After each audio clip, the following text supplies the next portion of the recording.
আন্তর্জাতিক পরিবেশ দিবসে রায়গঞ্জ মেডিকেল কলেজের ছাত্রছাত্রীদের অনন্য উদ্যোগ সবুজ ভবিষ্যতের বার্তা।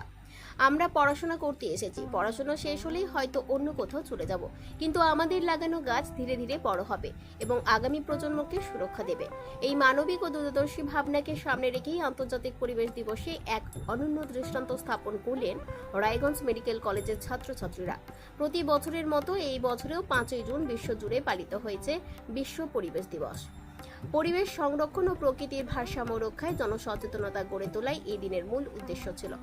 এইবারের প্রতিপাদ্য বিষয় প্লাস্টিক দূষণ রোধ, যা বর্তমান বিশ্বের অন্যতম বড় পরিবেশগত চ্যালেঞ্জ হিসেবেই বিবেচিত হচ্ছে।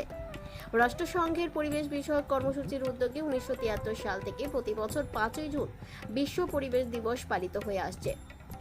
সেই ধারাবাহিকতার রায়গঞ্জের দ্বিতীয় আব্দুল খাটা মেডিকেল কলেজ ক্যাম্পাসেও দিনটি যথাযোগ্য মর্যাদায় উদযাপিত হয়। এই উপলক্ষে কলেজ ক্যাম্পাসের বিভিন্ন প্রাঙ্গণে ব্যাপক বৃক্ষরোপণ কর্মসূচির আয়োজন করা হয়।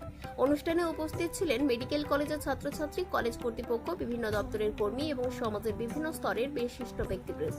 এছাড়াও উপস্থিত ছিলেন হিন্দু জাগরণ মঞ্চের উত্তরবঙ্গের সংযোজন সৌমিত্র দে।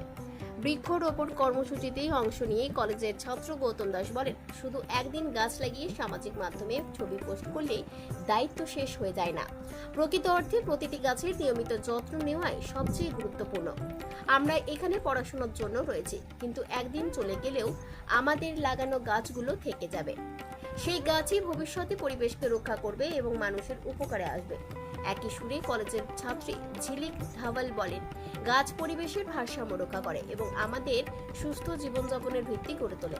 তাই শুধু গাছ লাগানো নয়, সেই গাছকে সঠিকভাবে পরিচর্যা করে বড় করে তোলাও প্রত্যেক মানুষের নৈতিক দায়িত্ব। সবাইকে বেশি বেশি গাছ লাগাতে হবে এবং পরিবেশকে সবুজ ও সুন্দর রাখতে এগিয়ে আসতে হবে।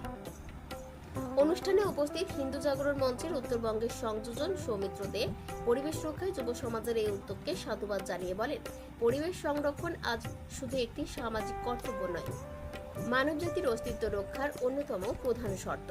ছাত্রছাত্রীদের এই সচেতনতা ও সক্রিয় অংশগ্রহণ সমাজের কাছে ইতিবাচক বার্তা পৌঁছে দেবে। আমার নাম গৌতম দাস, আমি ফাইনাল ইয়ার MBBS স্টুডেন্ট। আজকে আমরা বিশ্ব পরিবেশ দিবস পালন করলাম এবং কিছু বৃক্ষরোপণ করলাম আমাদের এই আব্দুল ঘাটা ক্যাম্পাসে। আমাদের এখনও অবধি 17টা বৃক্ষরোপণ করা হয়েছে এবং আমাদের প্রচেষ্টা আছে আরও যত বেশি বৃক্ষরোপণ করা যায়। এবং আমাদের এও প্রচেষ্টা রয়েছে যে একটা গ্রিন ওয়ারিয়ার্স তৈরি করা, যারা নিজেরা গাছের যত্ন নেবে এবং 5 বছরে যেন একটা গাছ দাঁড়ায়। আমরা হয়তো চলে যাব, কিন্তু গাছগুলো থেকে যাবে। এ ধরনের কর্মসূচি কি এবছরই প্রথম? না, এর আগেও হয়েছে।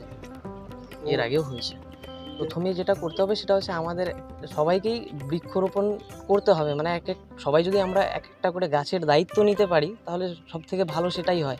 সোশ্যাল মিডিয়াতে প্রচুর পরিমাণে আমরা জ্ঞানমূলক কথা বললে বিশ্ব উষ্ণায়নটা মোটেও কমবে না। সো আমাদের গাছ লাগাতে হবে, এটা হচ্ছে প্রথম প্রায়োরিটি। আমার নাম ঝিলিক ধাওয়াল, কোন ইয়ারে? 3rd ইয়ার পার্ট 1। আজকে আমরা ওয়ার্ল্ড এনভায়রনমেন্ট ডে পালন করলাম। এখানে আমরা কিছু গাছ লাগানোর মাধ্যমে পরিবেশ মুক্ত পরিবেশ ভালো করার এটা চিন্তাভাবনা নিয়ে আমরা মানুষদেরকে এটা বলতে চাইছি যে আপনারা গাছ লাগান, পরিবেশকে ভালো রাখুন। কারণ এখন বিশ্ব উষ্ণায়ন প্রচণ্ড বাজেভাবে আমাদের এনভায়রনমেন্টকে এফেক্ট করছে, তো এটা আমাদের জন্য খুবই হানিকারক। আমরা আজকে এটাই করতে চাইছি, এক একজন এক একটা গাছের দায়িত্ব নিতে চাইছি এবং সেই গাছটাকে দেখাশোনা করার চেষ্টা করছি। কারণ আমরা বেরিয়ে গেলেও যেন গাছগুলো থাকে, আর এরপরেও শুধু আজ নয়, এরপরেও ভবিষ্যতে আমরা আরও বিভিন্ন গাছ লাগানোর চেষ্টা করছি। আমাদের উদ্দেশ্য আজ এটাই ছিল, এক একজন এক একটা করে গাছ লাগিয়ে সেই গাছটার যেন সেই মানুষটা সেটা দায়িত্ব নেয়। আমাদের মোটো এটাই ছিল, আজ যেন এক একজন এক একটা গাছকে অ্যাডপ্ট করে, সেই গাছটার পুরো দেখাশোনা করে। আমাদের মোটো এটাই ছিল যে একদিন গাছ লাগিয়ে সেটাকে ভুলে যাওয়া নয়। আপনার নাম? সৌমিত্র দে।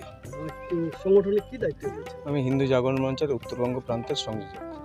আজকে আমাদের রাষ্ট্রীয় স্বয়ংসেবক সংঘে যে 25টি সংগঠন আমার উত্তরবঙ্গ প্রান্তে চলছে, তারই আমাদের এই ডাক্তারদের নিয়ে যে সংগঠন NMO, ওনাদের এই রায়গঞ্জ মেডিকেল কলেজের 2nd ক্যাম্পাসে আমাদের এই ভাইদের যে ডাক্তার ভাইদের যে কর্মসূচি ছিল বৃক্ষরোপণ, সেই বৃক্ষরোপণ কর্মসূচিতে আমরা রাষ্ট্রীয় স্বয়ংসেবক সংঘের পক্ষ থেকে আমরা 2-3 জন এসে উপস্থিত হয়েছি ওনাদেরকে সহযোগিতা করার জন্য। রক্তের সমস্যা কি অবহেলা করছেন? অ্যানিমিয়া, ইনফেকশন থেকে শুরু করে ব্লাড ক্যান্সার, সময় মতো সঠিক ডায়াগনোসিস অত্যন্ত জরুরি। অ্যানিমিয়া ও ডেফিসিয়েন্সি প্রোফাইল টেস্ট, ব্লিডিং ও clotting test, advanced haematology test, cancer marker test. আধুনিক ডায়াগনস্টিকের মাধ্যমে রক্তের প্রতিটি সমস্যার নির্ভুল শনাক্তকরণ নিশ্চিত করা হয়। জীবনরেখা হাসপাতালে এখন রয়েছে সম্পূর্ণ হেমাটোলজি টেস্ট সুবিধা। আজই পরীক্ষা করুন, সুস্থ থাকুন।